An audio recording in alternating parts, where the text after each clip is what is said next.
శిష్య అన్యోన్య దర్శనం 7. జనన మరణ ప్రవాహములన చటి సద్బోధలెష ఎదుకగదయచే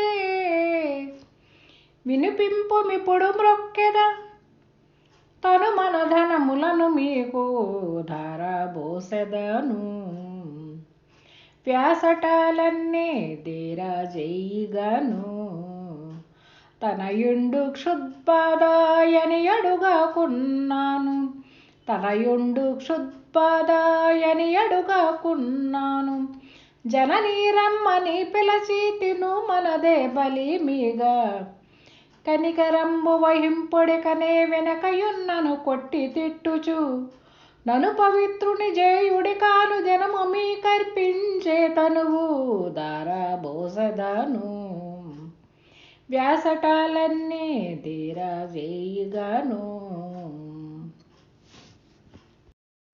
జై నిజ గురుభ్యో నమః. శ్రీ నిజానంద పోలోజు వీరయాచార్యుల వారిచే విరచితంపైన శుద్ధ నిర్గుణ పరతత్వ బోధామృత కందార్థరువులలో ఈరోజు మనం గురు శిష్యాన్యోన్య దర్శనమునందు 7వ మిత్ర కందార్థం. ఎప్పుడైతే గురుదేవులు ఘనులైనటువంటిది ఈ బోధ, దానిని నీవు అందుకునేటట్లుగా వినిపిస్తాను. ఇది కుమతులైనటువంటి వారు దీనిని అందుకోలేరు అని తెలియజేసిన పిమ్మట శిష్యుడు పరమానందభరితుడై తను లేని స్థితిలో గురుదేవుని వేడుకుంటూ ఉన్నాడు. పూనికతో తను లేని స్థితిలో వేడుతూ ఉన్నాడు. గురుదేవా, జనన మరణ ప్రవాహములనచటి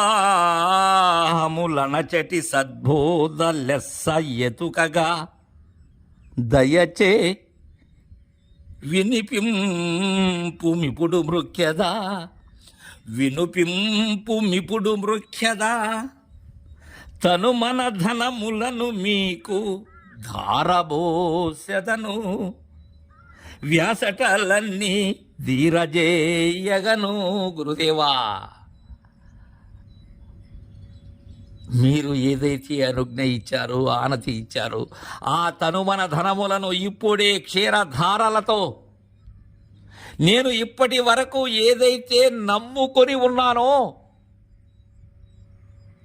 దానిని సాక్షిగా ఉంచి ధారబోస్తూ ఉన్నానయ్యా. సర్వమును కూడా పంచభూతములు, కుల దైవములు, మాతా పితరుల సాక్షిగా నా తనువు, నా మనసు, నా ధనము మీకు అర్పణ చేస్తూ ఉన్నాను గురుదేవా. అయితే ఇది ఎలాంటి బోధ అని చెప్పారు మీరు? జనన మరణ ప్రవాహములనచటి సద్బోధ. ఈ జననం అనే భ్రాంతి, మరణం అనే భయము ఏదైతే ఉన్నదో, లేని పుట్టుక రాని చావు, భ్రమతో ఈ సంకల్ప వికల్పముల సుడిగుండములో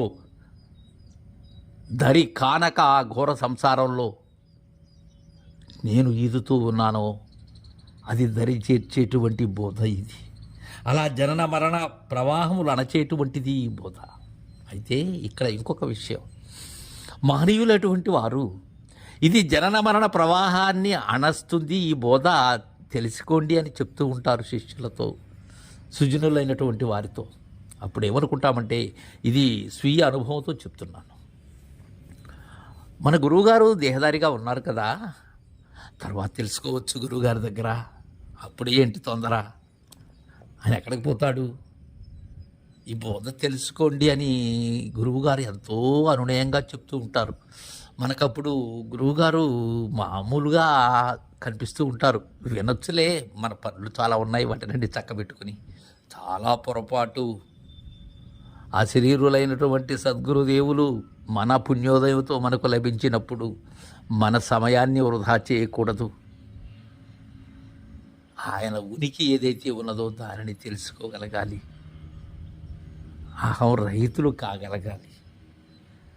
అలాంటి దాన్ని లెస్స అతుకగా దయచే నాకు అతికించేటట్లుగా, నేను దృఢపడేటట్లుగా లెస్సగా వినిపింపుమిప్పుడు మృక్యద అయ్యా. ద్వాదశి వందనములు, షోడశి వందనములు, సాష్టాంగ నమస్కారములతో మదీయ శిరస్సును మీ పాదముల మీద ఉంచి మొక్కుతున్నానయ్యా. నా తనుమన ధనములను మీకు అర్పిస్తూ ఉన్నానయ్యా.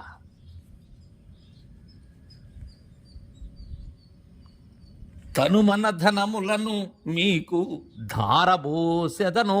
ఒక్కసారి ధారబోసిన పిమ్మట వాటి మీద మనకు హక్కు లేదు. నా తనువు, నా మనస్సు, నా ధనము ఏనాడైతే మా గురుదేవులకు ధారబోసానో, ఇక వాటి వంక చూసినట్లయితే అది శిష్యుడు కాదు, గురు శిష్య న్యాయం కాదది. క్రక్కిన ఆహారాన్ని మరలా భుజించినట్లే మాట తప్పటం, దానికన్నా ఘోరమైనటువంటి పాపం లేదు. ఎందుకు ధారపోస్తున్నాను? నా వ్యాసటలు, నా వేదనలు, వాటన్నిటినీ తీర్చేటువంటి ప్రభువులు మీరని. అయ్యా, ఇంకొక విషయం చెప్తానయ్యా. తనయుండు క్షుద్బాధ ఎనియడుగాకున్నాను, జనని రమ్మని పిలచి తినుమనదే బలి మీగా. ఇక్కడ మహానేర్పరైనటువంటి శిష్యుడు. గురు శిష్య అన్యోన్య దర్శనంలో మనం దర్శిస్తున్నాం. ఎట్టంటే, ఇంతకుముందు చెప్పాను, మనం గురువు దగ్గర అలా నిరంతరం కూడా బోధ తెలుసుకోవాలి అనేటువంటి భావనతో. అయితే శిష్యుడు అడగకపోయినా చెప్పాలి అంటున్నాడు ఇక్కడ నిజానంద పోలోజు వీరయార్యులు. వాళ్ళు మరుపులో ఉంటారు. వాళ్ళని మేల్కొల్పవలసిన బాధ్యత కూడా ఆ పరిపూర్ణ బోధాధికారం పొందినటువంటి గురు శ్రేష్ఠులు, గురు మహారాజుల మీద ఉన్నది. ఎలా అంటే, పిల్లలు ఆటబాటల్లో మునిగి తేలుతూ ఉంటారు, లేకపోతే వాళ్ళకుండే వ్యాపకాలు, అది ఆ చదువు కానీ లేకపోతే ఇంకేదైనా వాటిలో ఉంటారు. వాళ్ళు ఆ సరదాల్లో ఉంటారు. అప్పుడు వారికి ఆకలి అనేది తెలియదు, మర్చిపోయి ఉంటారు. అప్పుడు తల్లికి తెలుసు పిల్లల ఆకలి. ఆ జనని రమ్మని పిలచి తినుమనదే బలి మీగ బలవంతంగా తినిపిస్తుంది. వాళ్ళ దగ్గర తినేసిపోయి ఆడుకోండి అంటుంది. ఎందుకని? వారు ఆకలి మర్చిపోయారు. తద్విధానంగానే శిష్యులు ఒకవేళ గురు బోధనం ఏమరపాటుగా మరపులో ఉండి అడగకపోయినప్పటికీ కూడా గురువు యొక్క బాధ్యత అంటున్నారు ఇక్కడ. ఇది మనం గ్రహించాలి. శిష్యులు అడగటం లేదులే, మనం చెప్పవలసిన అవసరం ఏమున్నది అనేటువంటిది కాదు. వాళ్ళు దాన్ని అడిగేటట్లుగా నీవు చెప్పగలగాలి, నీవు చేయగలగాలి. వారు సమర్థులు. బలిమీగా కనికరంబు వహింపుడికనే వెనుకయున్నను కొట్టి చిట్టుచున్నను పవిత్రుని జేయుడిక అనుదినము మీ కర్పించెదనువు. దారాబోసెదను. కనికరం వహించండి బలివిగా నా మీద. ఎలానో నన్ను కని నా మీద కర ఉంచారు. కనికరం చూపండి మహాప్రభు. నేను మొద్దునయ్యా, నిజంగా ఏమి తెలియని వాడినయ్యా. ఆ శ్రద్ధ కూడా ఎక్కువయ్యా. మొద్దులకు ఉన్నది ఆ శ్రద్ధే కదా. నీ వినక ఉన్నా సరే, నేను మిమ్మల్ని అడగకపోయినా సరే, గురుదేవా ఆ నెపం నా మీద పెట్టకండి. అడగలేదు కాబట్టి చెప్పలేదు అని అనకండి. కుట్టి తిట్టుచూ మీకు ఆ హక్కు ఉంది. కారణం, నా తనువు, నా మనసు, నా ధనము మీది కదా. కావున నన్ను కొట్టైనా సరే, తిట్టైనా సరే, మొత్తానికి నాకు కావలసిందేంది? జనన మరణ ప్రవాహాన్ని అణచేటువంటి మీ బోధ ఆశాంతము తెలియాలి. నేను నిరంతరం భ్రాంతి రహిత స్థితిలో, ఆ ఉనికిలో ఉండేటట్లుగా నన్ను చేయవలసినటువంటి బాధ్యత మీదయ్యా. నన్ను పవిత్రుని చేయండి. పవిత్రులు అంటే అంతకుముందు మనం ఎలా ఉన్నాం? అపవిత్రులుగా ఉన్నాం. మాయాజాలంలో మమేకమై ఉన్నాం. జేయుడికి అనుదినము ఏదో ఇప్పుడు చెప్తాము, తర్వాత చెప్తాము. చాలామంది గురువులు, గురువుగారు మాకు ఇది చెప్పండి అంటే, మీకు ఇంకా ఆ టైం రాలేదు అంటారు. ఇంకా కొంతమంది, మీకు చెప్పవలసింది ఇంకా చాలా ఉంది, ఆ సమయం రాలేదు అంటారు. ఉత్తమ మాటలు చెప్తున్నాను నేను. శిష్యుడు ఎప్పుడు ఏది అడిగినా తెలియచేయగలగాలి, అందుకునేటట్లుగా తెలియచేయగలగాలి. ఇంకొక విషయం, చాలామందిలో ఒక భేదం ఉంటుంది. మీరు మా శిష్యులు కాదు కదా, మీకు ఎందుకు చెప్పాలి అని. ఎంత దారుణం అది. నువ్వేం చెప్తావు? వారికి గురు గోప్యము గురు రహస్యం కాదు కదా, బోధ చెప్తావు. బోధకు గురు గోప్యానికి చాలా తేడా ఉన్నది. వారి దగ్గర నీవు తనువన ధనములు స్వీకరించకపోయినప్పటికీ కూడా గురుస్థానంలో ఉండేవారు. ఎవరైనా వారు ఎవరి శిష్యులైనా శివరామ దీక్షిత సాంప్రదాయకమే కదా. అలాంటి వారికి నీవు నీ గురుదేవుని ద్వారా అందుకున్నటువంటిది చెప్పేదానికి ఏమున్నది? ఈ మహనీయుడు, మనం ఇప్పుడు ఈ మిత్రకందార్థంలో చెప్పుకుంటున్నాం, పోలోజు వీరయాచార్యుల వారు వారి గురువు అయినటువంటి పొన్నాల రాజయోగింద్రుల ద్వారా అందుకున్నటువంటి బోధే ఇది. ఏం దాచుకోలేదే ఆయన. ఎందుకు పరతత్వ బోధామృతము అనే పేరిట మనకు ఈ మిత్రకందార్థాలు రచించారు? దాచుకున్నారా ఆయన? లేదే. ఏ మహనీయుడు దాచుకోలేదే.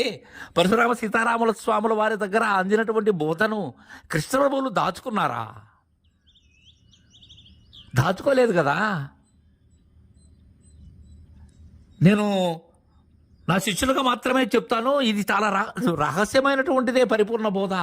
ఇది గురు శిష్య మర్మమైనటువంటిదే, గురువు దగ్గర తెలుసుకోవలసినదే ఇది. అయితే బోధ దృఢీకరణ చెందేందుకు తన గురువు వాక్యాన్ని పదిలం చేసుకునేందుకు ఎవరైనా అడిగినప్పుడు బోధను చెప్పేందుకేమి? వారికి గోప్యాన్ని నువ్వు దర్శింపజేయవలసిన అవసరం లేదు. వారు వారి గురువు ద్వారా దర్శించుకొని ఉన్నారు. అలాంటి వారికి బోధ దృఢీకరణ చెందేందుకై పెద్దల యొక్క అనుజ్ఞతో వారు తెలియజేసినటువంటిది. తెలియజేస్తే ఏమవుతుంది? ఇక్కడ చాలామంది గిరి గీసుకుని ఉంటారు. గురిని సరిగా చూడని వారు, ఆ ఆనవాళ్ళు తెలియనటువంటి వారు మాత్రమే అలా చేస్తారు. మిగిలినటువంటి వారు సమరసభావంతో ముందుకు వెళుతూ ఉంటారు. అదే వారికి గురుసేవ. అయ్యా, నేను మరచి ఉన్నా నా మీద వాత్సల్యంతో నన్ను పుత్రునిగా గైకొని నన్ను కొట్టి తిట్టైనా సరే, ఆ తల్లి ఎలా పిల్లలు ఆకలిని మర్చిపోయినప్పుడు చేరదీసి అన్నం పెడుతుందో తద్విధానంగా నాకు ఈ బోధ తెలియజేయండి అంటున్నారు. తర్వాత మిత్రకందార్థం రేపు తెచ్చుకుందాం. జై గురుదేవా.